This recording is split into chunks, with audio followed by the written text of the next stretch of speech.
Chapter تھی. والذین یؤمنون بما انزل الیک، اے نبی الاسلام وہ لوگ ہیں جو ایمان لاتے ہیں اس پر جو آپ کی طرف نازل ہوا، وما انزل من قبلک، اور اس پر بھی جو آپ سے پہلے نازل ہوا. اچھا ادھر یہ نہیں آیا کہ اور اس پر بھی جو آپ کے بعد نازل ہوگا، اس کا مطلب ہے کہ نبوت ختم ہو چکی ہے. وَبِالْآخِرَةِ هُمْ يُوقِنُونَ، اور آخرت کی زندگی کے اوپر وہ یقین رکھتے ہیں. سر دیکھیں، کتابوں پر ایمان لاتے ہیں اور آخرت پر کیوں؟ آخرت پہ ایمان لانا کافی نہیں ہے، یقین ہونا ضروری ہے. یقین نہیں ہوگا آپ کا قبلہ درست نہیں ہوگا. یقین کو آپ اسی طریقے سے سمجھ لیں کہ اگر آپ کو کہے نا کہ یار استری، گرم استری کو اگر ہاتھ لگ جائے نا تو ہاتھ جل جاتا ہے، اور کسی کا جلا ہوا ہاتھ دکھا بھی دیا جائے تو صرف ایمان ہی ہوگا یہ آپ کا، کیونکہ آپ نے خود جلتے ہوئے نہیں دیکھا. یقین کے لیے آپ کو استری کے اوپر ہاتھ رکھنا پڑے گا، گرم استری پہ. اس کے بعد جو آپ کو یقین آئے گا تو آپ ٹھنڈی استری کو بھی ہاتھ نہیں لگائیں گے، چیک کریں گے نا. تو یہ ہے یقین.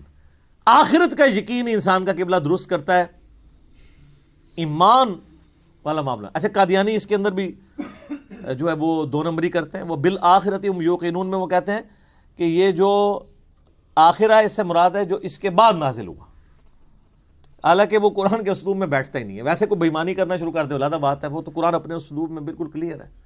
اب اس میں دیکھ لیں آپ، عقیدہ توحید بھی کلیئر ہے، عقیدہ رسالت بھی کلیئر ہے، کیونکہ آیا کہ ایمان لاتے ہیں جو تم پہ نازل ہوا، اور عقیدہ آخرت بھی. جو بنیادی اسلام کے 3 عقائد ہیں وہ سورہ بقرہ کے، میں نے کہا تھا پہلے 4 رکوع جو ہیں نا وہ قرآن کی دعوت کا خلاصہ ہیں، آلموسٹ 40 کے قریب آیات، لیکن پہلی 4 آیات کے اندر ہی کتنی مضامین کی گہرائی موجود ہے.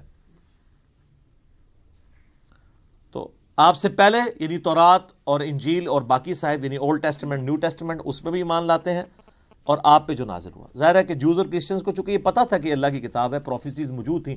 ایون آج کی آپ انجیل مقدس اٹھائیں جو انارکلی سوسائٹی، جو بائبل سوسائٹی جو ہے انارکلی لاہور، اس میں اولڈ ٹیسٹمنٹ، نیو ٹیسٹمنٹ اور صحائف جو ہیں وہ بنی اسرائیل کے پیغمبروں کے انہوں نے انجیل مقدس کے نام سے آلموسٹ اتنی والیوم کی ہے، لیکن وہ باریک رائٹنگ ہے، قرآن سے 3 گنا بڑی وہ کتاب ہے. آپ اس میں ابھی بھی آپ اولڈ ٹیسٹمنٹ میں تورات کے اندر چلے جائیں، ڈیوٹرانومی چیپٹر نمبر 18 کی جو ہے وہ آیت نمبر 18 پڑھ کے دیکھ لیں.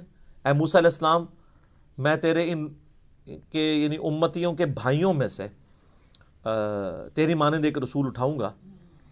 تو وہ یعنی بنو اسرائیل میں سے نہیں بلکہ بنو اسماعیل میں سے. میں قرآن کے تعارف میں اس کے اوپر چونکہ بول چکا ہوں، آپ دیکھیں. اسی طریقے سے گاسپل آف جان جو ہے نیو ٹیسٹمنٹ میں، اس میں چیپٹر نمبر 15 سے لے کے 18-19 تک آپ کو نبی علیہ السلام کے علاوہ کے حوالے سے پروفیسیز ملیں گی حضرت عیسیٰ علیہ السلام کی کہ جی مجھے تم سے ابھی بہت کچھ کہنا ہے لیکن تم اس کے متحمل نہیں ہو. جب وہ دنیا میں ہستی تشریف لائیں گی میں تمہارے آسمانی جو باپ ہے یعنی خدا سے یہ بات کروں گا کہ وہ ہستی تم میں آئے اور وہ تمہیں وہ چیزیں سکھائیں گی جس کے ابھی تم متحمل نہیں ہو.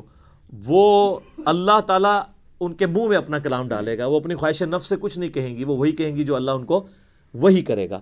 وہی جو ہم کہتے ہیں نا ما ینطق عن الهوى ان هو الا وحی یوحی. تو نبی الاسلام اور اس میں الفاظ ہیں کہ وہ دنیا میں میرا نام روشن کریں گی. حضرت عیسیٰ علیہ السلام کا نام پھر دیکھیں کیسا روشن ہوا ہے. ان کے اوپر جو جیوز نے تہمتیں لگائی تھیں وہ اس کتاب نے دور کی، اور کرسچنز نے جو ان کے نام پہ شرک کھڑا کیا تھا اس کو بھی دور کیا. تو حضرت عیسیٰ ابن مریم علیہ السلام اللہ تعالیٰ نے اس قرآن کے ذریعے ان کا نام دنیا میں روشن کیا. اسی لیے آپ دیکھیں اس وقت جو سب سے زیادہ نان مسلم ہو رہے ہیں نا وہ کرسچنز ہیں، کیونکہ مسلمز ہی اونلی بلیورز ہیں on the face of earth Christians کے علاوہ جو حضرت عیسیٰ کو پیغمبر مانتے ہیں. یہودی تو ان کو دجال کہتے ہیں نعوذ باللہ، اور وہ ایک مسیح کے انتظار میں ہے جو آ کے جا چکا ہے. اب جب دجال آئے گا اس کو وہ مسیح مان لیں گے، حالانکہ جو ان کی کتابوں میں مسیح تھا وہ عیسیٰ ابن مریم تھے جن کو انہوں نے انکار کر دیا. اور کرسچنز نے ان کے بارے میں ڈیوینٹی کلیم کر دی، کسی نے خدا کا بیٹا کہہ دیا اور کسی نے کہہ دیا یہ خود ہی خدا ہیں. اللہ تعالیٰ نے ان تمام نظریات کا رد اس کتاب میں کر کے حضرت عیسیٰ علیہ السلام کی صفائی پیش کی، صحیح عقائد بتائے، جوز کی غلطیاں ہائی لائٹ کی، کرسچنز کی وہ انشاءاللہ آگے شروع ہوگا.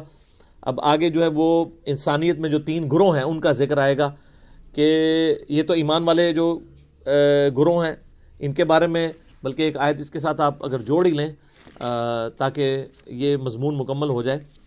اگلی آیت جو ہے نا، اولئک علی ھدی من ربہم واولئک ھم المفلحون، ایسے ہی لوگ اپنے رب کی طرف سے ہدایت پہ ہیں اور ایسے ہی لوگ کامیاب ہونے والے ہیں۔ یہ پہلی 5 آیات کے اندر اللہ تعالیٰ نے انسانیت کے پہلے گروہ کا ذکر کیا ہے جو ایمان تک پہنچے گا، اس کے بعد پھر کافروں کا ذکر آئے گا، پھر اس کے بعد منافقین کا، یہ 3 گروہوں کا ذکر آئے گا۔ آج ہم نے سورۃ البقرہ کی پہلی 5 آیات کے اندر ان لوگوں کو کور کر لیا ہے، اور اس کا پھر کنکلوژن بھی اللہ نے سنا دیا کہ کامیاب لوگ پھر یہی ہوں گے۔ ٹھیک ہوگا جی؟